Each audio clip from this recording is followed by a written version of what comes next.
What's up, y'all? It's the Honest Movie Guy, and I'm back with another movie review for Hallmark's Countdown to Christmas.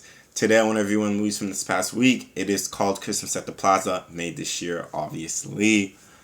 I have mixed feelings about this. I enjoyed some of it. It could have been a lot better, and I'll let you know about it in this review. So, for those that have forgotten, this is how it works. First, I give you a synopsis of the movie, then I give you a spoiler-free review of the movie. Finally, I give my honest rating and my honest recommendation. So, let's jump in. The synopsis for Christmas at the Plaza reads: when historian Jessica is hired to create the Plaza's Christmas display, she finds more than facts while teaming up with handsome decorator Nick to bring the display to life. Alright, so the synopsis sums up what the movie's about. Jessica, she needs to create some display and she's doing all this research on the Plaza. And she ends up meeting Nick, who's actually decorating the Plaza for Christmas, and sparks fly. Typical, plot with how these two leads meet and then, they're always in each other's lives. Now, I want to start with the actors. Elizabeth Hensridge played Jessica and Ryan Pavey played Nick. I want to start with Elizabeth. I've seen her in Agents of S.H.I.E.L.D. I love her as Simmons. I love who she is, her portrayal of the character, everything. I love her acting because I've seen her exhibit a wide range of emotions based off the different scenarios in that show. I didn't really see that in this film. I didn't really like her all that much. I felt she was a little bit shallow as a character. She wasn't really all that likable in general. She kind of came off, I don't want to say stuck up, but kind of just like not all that nice and approachable. I just really didn't like her as a character in that movie. And then I just didn't really feel like that connected, or she didn't really feel like that, like how leads have to be where they grab you and draw you in and hold you there. I didn't feel that from her. So she was a little bit of disappointment for me. In terms of Ryan Pavey, I've seen him in a lot of other Hallmark type movies and stuff like this. I liked him. I thought he was great as usual. No complaints there.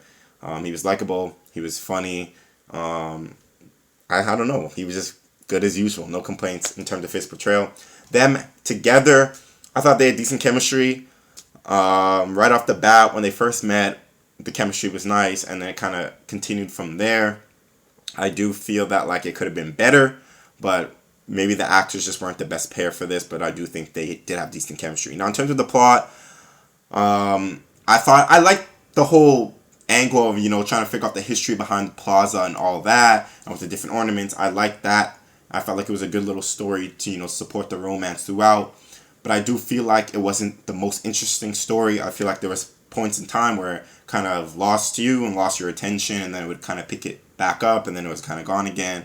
So I feel like they could have done a better job at that, but there was a little mystery in it as well, trying to figure out certain details, and I did like that angle, which kind of brings it back to the main plot as well. So I did like those aspects of it. Now, IMDb gave this movie a 6.7.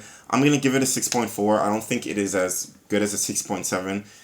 But I do not think it's worse than like a 6.4. There's definitely been worse Hallmark Countdown to Christmas movies this year. But there have been better ones. I just think this one, the story just wasn't it was good in the sense it wasn't like the typical, Hallmark story, but it didn't really hold your attention the entire time throughout. I feel like our lead lady could have been better in her portrayal of her character, and the chemistry between our leads could have been better. And if those things were there, it would have been a better movie, but it wasn't, so that's why I'm giving it a lower rating than a 6.7 rating. However, it is a decent movie. It was filmed in New York, unlike a lot of the other films. They're not really filmed in these bigger cities, so that is a plus for it. It is decent, as I said, and I think it's worth a watch if you've already seen a lot of the Hallmark Countdown to Christmas movies this year, or you're just a huge Hallmark fan. But if you haven't seen any or whatever, you're just starting out, I think there are better Countdown to Christmas movies for you to go out and watch first before you come and see this one. That's it for this review. I'm the Honest Movie Guy. Make sure to like and subscribe below and tune in to more Hallmark Countdown to Christmas reviews.